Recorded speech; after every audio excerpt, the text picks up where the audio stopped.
Hey everyone, I'm Shane Beerwith with Modus Games. We're here in Helsinki, Finland, meeting with Frozenbyte, one of the largest independent game developers in the country and creators of the beloved Trine series.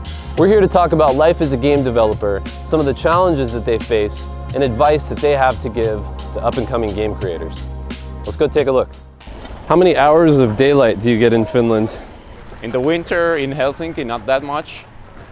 What, it rises at 9 a.m., sets at around 3 p.m., something like that? Yes, something like that right now. How do you guys deal with the lack of sunlight? I don't know. Yeah. You work? Yeah.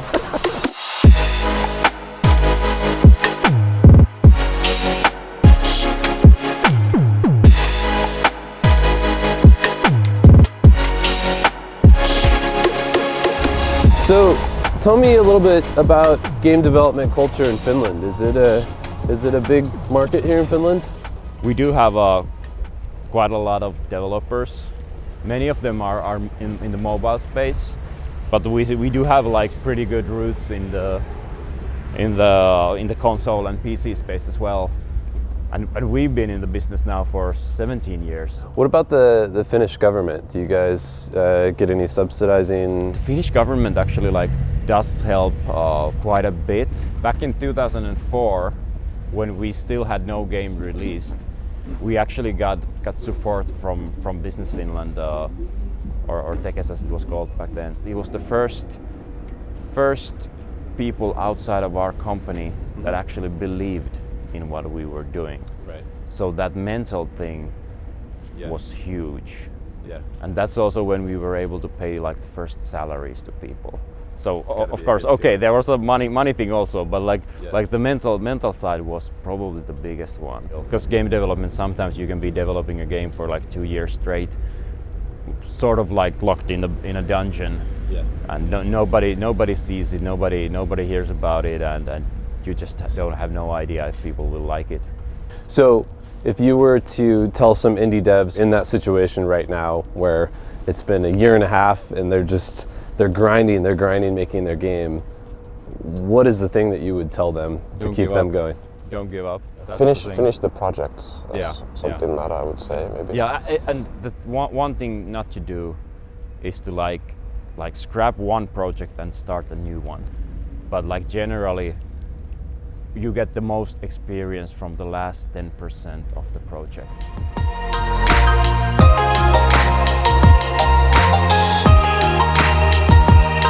So sticking with this theme of self-doubt, obviously indie development is incredibly difficult to sustain and make a living, essentially.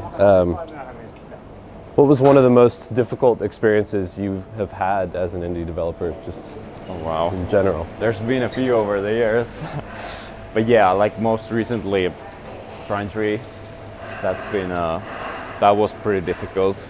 Because we were all pumped up when we were going into early access, and then when we kind of failed with the expectations of the fans and players, it was like it was a bit of a blow in the face. Like we really took it quite hard. How did you handle, I guess, the community fallout from that?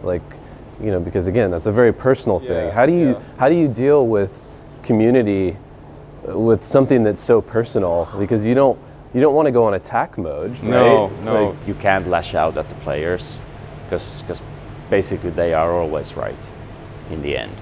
Where does the Frozenbyte team find creative inspiration? Like, how do you guys manage your creative process? We rely on the people. People are creative when given chance. One of the things we did kind of have a little bit of a process. Our writer was kind of running around the office before she started writing Trine 4.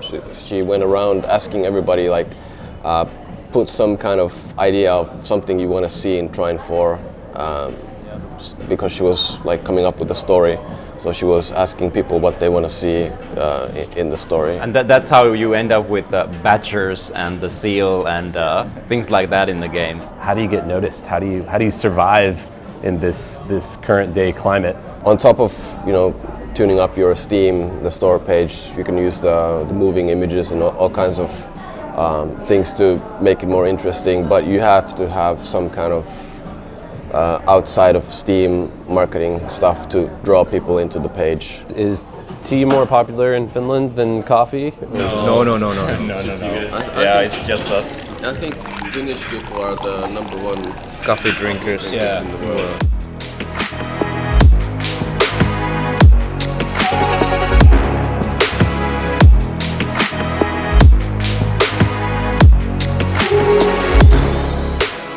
Has Frozenbyte ever hired anyone from that has had experience in like a game development school, or do you think that there's value to that? Yeah, we actually have. Like it's actually a pretty big thing for us to hire new people in general, and one of the ways that we get new people is from these game schools, basically. We actually have these sort of excursion days where people from one school come over to the company, like 12, 15 people at a time. And we just present the company and tell them a bit about us, and they get a chance to like see our games, meet our people, and interact with the devs, and perhaps see how they can improve their own stuff. When you're interviewing for one of these positions, do you have like a creative take-home test or something like that? Yeah, we usually have some kind of test assignment for the people who are applying, because even if the portfolio is very good, it's not necessarily like exactly the thing that we want to test. So even then we can still send some kind of test assignment. For QA, we need a list of all the games they played on Steam and how much they've completed. Playing games is a good way to get into QA. Yeah. And especially like not only playing games but breaking games. Like the funny things, like just doing stuff that breaks the game. Obviously, there's a lot of kids out there, a lot of people out there who really want nothing more than to get into this industry. And what would be your advice to them getting into the industry, from the ground up? Do something that has a relevance to what you want to do in games. So if you want to be like an artist or programmer, then you do some kind of groundwork to advance that, instead of just like, I played a lot of games. Potential and passion. I mean, those are the two main things. So obviously, usually if you are passionate, you will have done stuff. You will have created a portfolio, for example, that is looking good. I don't think it's ever gonna be enough to just attend a school. Right. You really have to have. You have to care. You have to really care about you what have you're to doing. want to do it.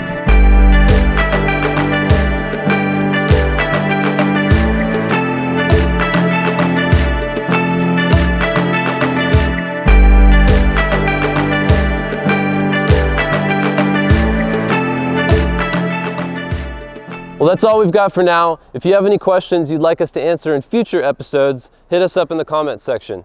We'll see you next time.